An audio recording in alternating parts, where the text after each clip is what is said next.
காலம் காலமாக பெருங்காயம், ஏலக்காய், பட்டை, கிராம்பு என புழங்கிய சமையல் அறையில் இப்போது பல பொருட்கள் பயன்படுத்தப்படுகின்றன. அவற்றில் அஜினமோட்டோவும் ஒன்றாகிவிட்டது. இந்த அஜினமோட்டோவை பயன்படுத்தலாமா என்ற குழப்பம் பல இல்லத்தரசிகளுக்கும் இருக்கிறது. இந்த குழப்பத்திற்கு விடை காண முயற்சிக்கிறது இந்த தொகுப்பு. அஜினோமோட்டோ என்பது ஜப்பானைச் சேர்ந்த ஒரு நிறுவனத்தின் பெயர்.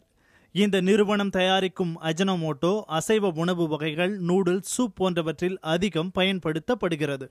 கடைகளில் 2 ரூபாய்க்கு கிடைக்கும் 5 கிராம் அஜினோமோட்டோவை 5 ஆண்டுகள் வரை கூட வைத்திருந்து பயன்படுத்தலாம். இப்போது வகை வகையாக சமைக்கும் வீட்டு சமையல் அறைகளிலும் இந்த அஜினோமோட்டோ இடம் பிடிக்க தொடங்கிவிட்டது. நாங்கள் அஜினோமோட்டோ கிரேவி, சூப்பு இதெல்லாம் செய்யும்போது யூஸ் பண்ணுவாங்க. அது டேஸ்ட்டுக்கு வேண்டி தான் யூஸ் பண்ணுறேங்க. டேஸ்ட்டு கொஞ்சம் நல்லா இருக்குங்க.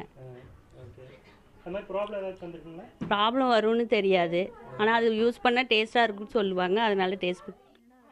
மோனோசோடியம் குளூட்டமேட் என்பதே அஜினோமோட்டோ.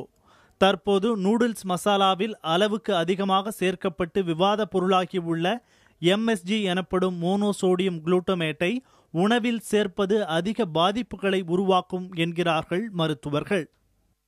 நம்ம ஹியூமன் இதில் ஒரு நாளைக்கு 2.5 to 3 கிராம் வரைக்கும் எடுத்துக்கலாம்.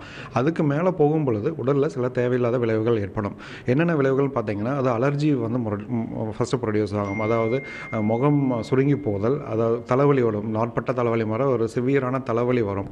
செஸ்ட் மார்பு பகுதி சுருங்கி போகும், அதாவது மூச்சு விடுறதுக்கு கஷ்டமாகவும் ஒரு நுரையீரல் ப்ராப்ளங்கள் வரக்கு சான்சஸ் இருக்குது. இதே இன்னும் அதிகமாகும் பொழுது, அதோட அளவு ரத்தத்தில் அளவு அதிகமாகிட்டு இருக்கும் பொழுது சீரியஸான சைடு எஃபெக்ட்லாம் வரக்கு சான்சஸ் இருக்கு. தக்காளி, உருளைக்கிழங்கு, பாலாடை கட்டி போன்றவற்றில் மோனோசோடியம் குளூட்டமேட் இயற்கையாக காணப்பட்டாலும் வணிக ரீதியில் விற்கப்படும் இந்த MSG நோய்களை உருவாக்கக்கூடியது என்கிறார்கள் மருத்துவர்கள். மோனோசோடியம் குளூட்டமேட் இந்த வேதிப்பொருள் உணவில் கலப்பதால் உணவின் சுவை மட்டும் கூடுவதில்லை, உடலில் பல்வேறு நோய்கள் உருவாவதற்கும் காரணமாகிறது. சாலை ஓர கடைகளில் உணவில் கலந்து வந்த இந்த வேதிப்பொருள் தற்போது வீடுகளிலும் தொடர்ச்சியாக பயன்படுத்தப்படுவதால் நோய்கள் அதிகமாக உருவாகி அவை முற்றும் அளவிற்கு உடலில் பல்வேறு நோய்கள் உருவாவதற்கும் இந்த வேதிப்பொருள் காரணமாக இருக்கும் என்கின்றனர் மருத்துவர்கள். புதிய தலைமுறைக்காக கோவையிலிருந்து ஒளிப்பதிவாளர் தீபனுடன் சுதீஷ்.